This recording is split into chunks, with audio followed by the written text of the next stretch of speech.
मित्रांनो, माझी पूर्ण देवांशी नंदकिशोर कातळे आणि मी इयत्ता 5वीचा विद्यार्थी आहे. मी तुम्हाला सावित्रीबाई फुले यांच्याबद्दल छोटेसे भाषण सांगणार आहोत, तरी तुम्ही शांततेने ऐकावे.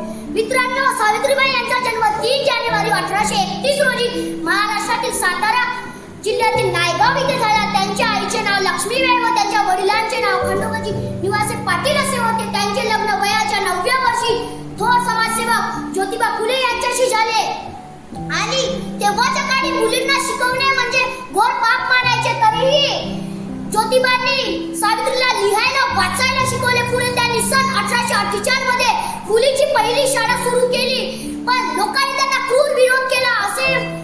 आणि जेव्हा ते सावित्रीबाई मुलींना शाळेत शिकवायला जायचे तेव्हा त्यांना दगडे, चिखल, शेण मारायचे, तरीही ते डगमगले नाही. त्यांनी आपले कार्य डगमगू दिले नाही आणि त्यांनी असेही म्हटले, स्वतःवर निर्भर व्हा, दुसऱ्यावर निर्भर होऊ नका. विद्येविना मती गेली, मतीविना निधी गेली, निधीविना गती गेली, गतीविना शुद्ध कथले इतके नव्हते का मग विद्येने केले.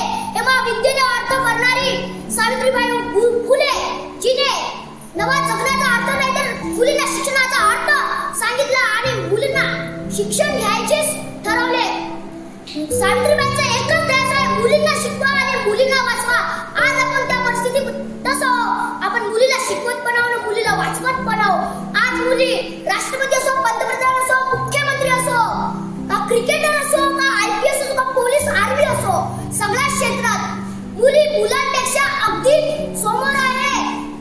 सावित्रीबाईंचं स्वप्न मुलास सुरू ठेवत आहे. पण तुम्हाला एक सांगतो की आपल्या महाराष्ट्रात सावित्रीबाईंचा अपमानस्पद होत आहे. त्याचे कारण म्हणजे आपल्या सरकारने, आपल्या शासनाने मराठी 66,000 मराठीच्या शाळा बंद केल्या. सावित्रीबाई जी मराठी तिची भाषा, मराठी तिची जागृती, पण त्यांनी 66,000 शाळा बंद केल्या.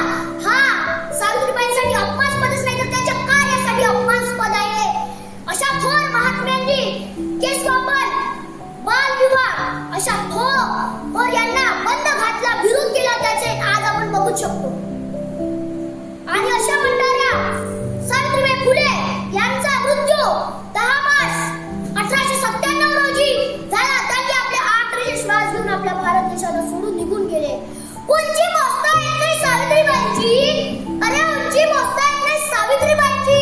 कार्याची शिकवली भाषा त्यांनी माणुसकीची, कार्याची शिकवली भाषा त्यांनी माणुसकीची. हजारो तारे सूर्य चमकले त्याचा अर्थ कळाला नव्हता, हजारो तारे सूर्य चमकले त्याचा अर्थ कळाला नव्हता. जर सावित्री जन्मली नसती तर शिक्षणाचा अर्थच कळाला नसता, तर सावित्री जन्मली नसती तर शिक्षणाचा अर्थच कळला नसता. धन्यवाद.